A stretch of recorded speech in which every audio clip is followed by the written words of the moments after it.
going on, everybody? C4 here. Welcome back to the channel, and today is our first episode of our college football revamped coaching Dynasty. If you missed the plug during the Super Bowl halftime show on my official new Instagram, would love to get that up to 1,000 followers. We announced that Tom Savage is making a return, the greatest pink slips quarterback in the history of the National Football League. Previously on the Huskies. I don't know who you are. I don't know what you want. But what I do have are a very particular set of skills. Ridiculous. And he's showing no signs of slowing down here. First and goal on the 3. I don't know what that was, but he fights out the tackle because he's a savage god and hits Dallas Goedert with zeros on the clock. This is just a staple day. This is a record-breaking day. New NFL single game passing yard record holder. Tom Savage, the Toronto Huskies, now have a jersey in the Pro Football Hall of Fame. At the age of 30, has intended to retire and pursue a dream in coaching, and he has gone to the UNLV Rebels. You may say C4. Tom Savage has a lengthy career in college. He went to Rutgers, then he transferred to Arizona, then he transferred to Pitt, where he ended up becoming a 4th-round pick in the 2014 NFL Draft. Why not Rutgers? Why not Pitt? Why not Arizona? And the reason is they didn't want to hire us. So we had to look for a program that might need a little bit more work. And you look at the UNLV Rebels, they get to play in the brand new Allegiant, whatever you want to call it. They're playing in the new Raiders Stadium, and you get something like that, that is going to improve your program. That is going to attract recruits. That is going to put more eyes on your product, and that is the end goal here. Tom Savage does not want to become the all-time greatest UNLV Rebels offensive coordinator. No.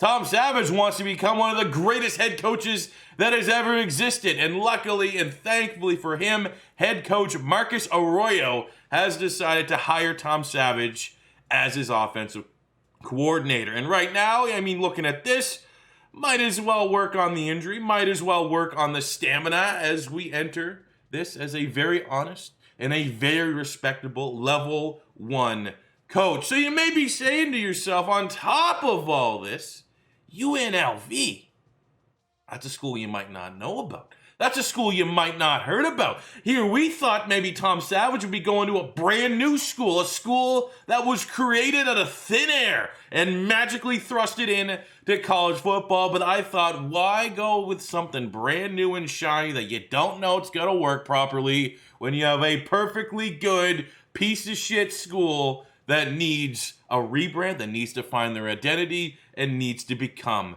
great. So let's give you some fun facts about UNLV. Let's meet UNLV. What is going on at the University of Nevada, Las Vegas? Well, 57% of their student body is female.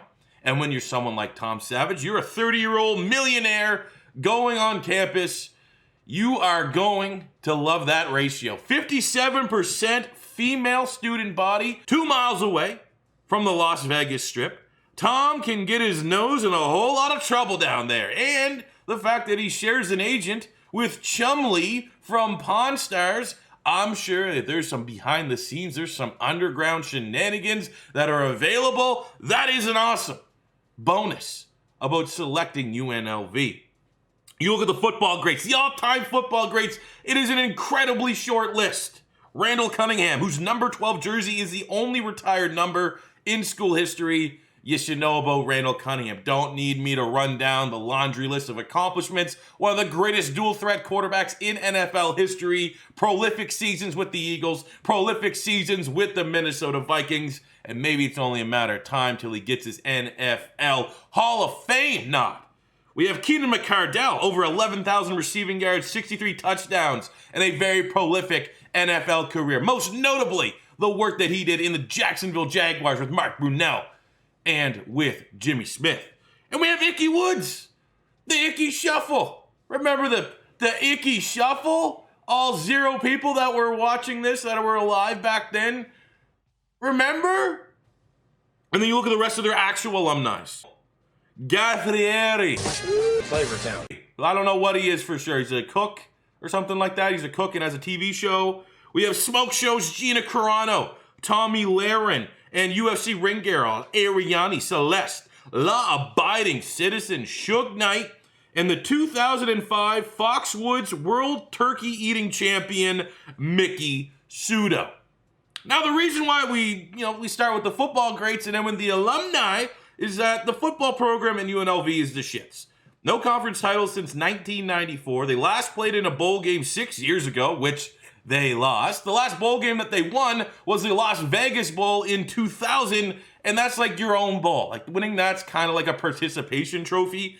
And they have one rivalry game, and that's against Nevada, and it's for the Fremont Cannon. And all-time, the record between the two is 28-18 for Nevada. So there is zero football success for UNLV, really outside of Randall Cunningham. So for someone like Tom Savage, if you need to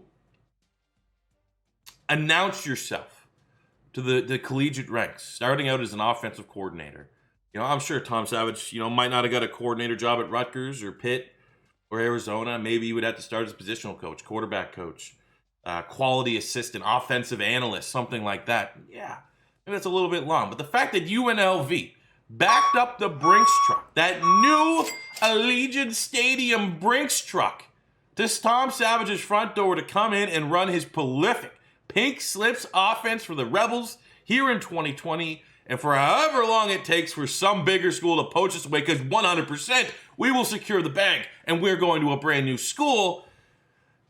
This is a hell of an opportunity because there's not much else to go there. Pretty much if you have any success, if we can have a 500 season, that's like the greatest season UNLV's had since the 90s. So this is why we have chosen UNLV. So now that he's secured the bag, what exactly is going to be Tom Savage's role here with the UNLV Rebels? It's a coaching dynasty, and we're starting as an offensive coordinator. So, with the background that Tom Savage is coming in, first of all, we're only going to be controlling the offense. Second of all, for the redshirt players, guess at the beginning of the season, we can make our suggestions to the head coach as to what offensive players should get redshirted. For scouting and recruiting, we will be solely focusing on the offensive side of the ball as we are the OC. Also, because it's Tom Savage, because we have the NFL pedigree. Once we do get into scouting, anytime it's a big-time recruit, 4-star, 3-star for UNLV is massive. But anytime we do with the big recruits that might not necessarily be on the offensive side of the ball, you're also going to bring in the big gun known as Tom Savage. But we're predominantly only going to focus on the offensive recruits. I guess that kind of leaves the squad, like meet the team. It's a 2-star UNLV. We'll very, very quickly go through the defense because that's not going to be a side of the ball you're going to see a lot. We have Windman, a 76 sophomore, as well at right defensive end, Adam Plant, who's a sophomore. So the fact that we got 2 starting DNs that are sophomores could be good for the fact that in 2 years' time, because we're not going to have any underclassmen going to the NFL. They could get better. 2D tackles here, Usaki and Amare. Solid for UNLV. Linebacking core is nothing to really write home about. Vic Viramontes is our impact playmaker on the defensive side of the ball. The secondary is not particularly great. And the special teams, one of our best players is our kicker. And when that's the case, oh boy, pretty much slap on the cupcake branding on this squad. Because it's a cupcake team. It is what it is. So focusing on the offense, our offense, it's not great up front. The big hog mollies are not particularly great or overly imposing. Justice Oluwolasun at right tackle has got a little bit of PFF clout. I guess the big dog is right guard, the senior Julio Garcia, an absolute mauler there with his 91 strength. But as a 79 overall, he is the big dog, has also got some recognition from the conference in PFF score and has been an absolute road grader in the run game. So that's nice that we have solid right-hand side of the O-line.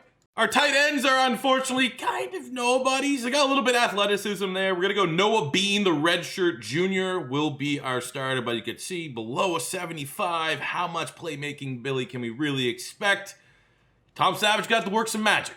At wide receiver, we have Tyleek Collins, the junior. He's an impact playmaker here, 76 overall. Tied for first. It's kind of across the board here.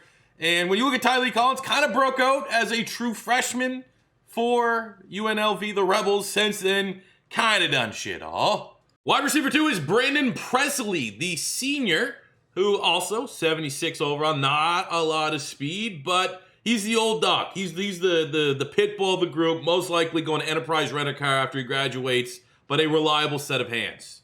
The player to be excited about the most from this wide receiver core, and we're going to go outside the scope of 100% authentic 2020 realism, was true freshman in that 2020 season, Kyle Williams, who as a true freshman led the team 35 catches, 420 yards, 2 touchdowns.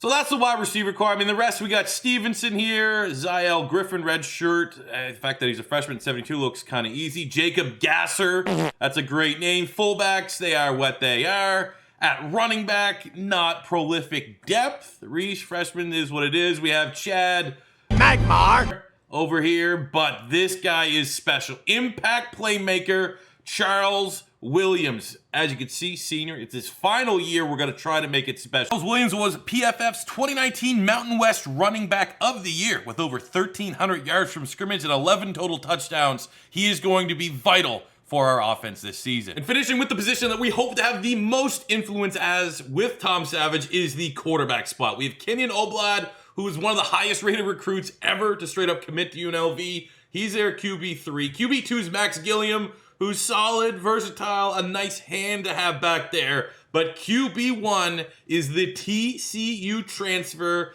Justin Rogers. Talent is obvious with Justin Rogers when you look at his stats, and beyond that, he was the 3rd dual-threat quarterback in the 2018 recruiting class and a consensus 4-star recruit, which makes him the highest-rated recruit to ever play for UNLV. Justin Rogers is a player that Tom Savage has identified as a perfect fit for his very unique spread offense. So now that you've met the team, that's pretty much all I wanted to get to today. And when we come back, hopefully not too long, we'll be able to go through our recruiting. We'll be able to get into the first couple weeks. Again, because we're just controlling the offense, it's going to be presented probably a little bit faster because we're not going to have full entire gameplays. I don't know if it's going to be 2 games. I don't know if it's going to be 3 games. We'll find the pocket.